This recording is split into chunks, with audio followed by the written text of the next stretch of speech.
sampai pudar. Sampai pudar.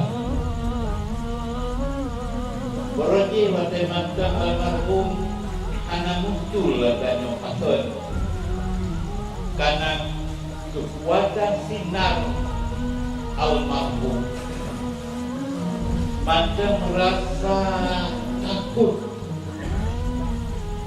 bagi guru-guru yang punya akidah yang lurus, akidah yang kabur. Maka anak muncul. Tapi sesudah pulang almarhum ke rahmatullah, macam kabur, macam akidah yang kabur,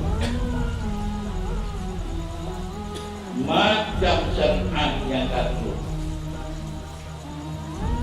Kemudian punya pemimpin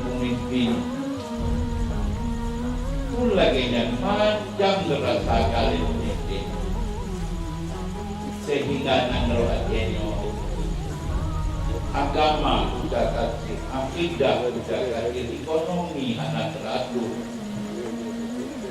Apakah kita ulama-ulama tidak bisa mendakwakan soal ekonomi? Bisa.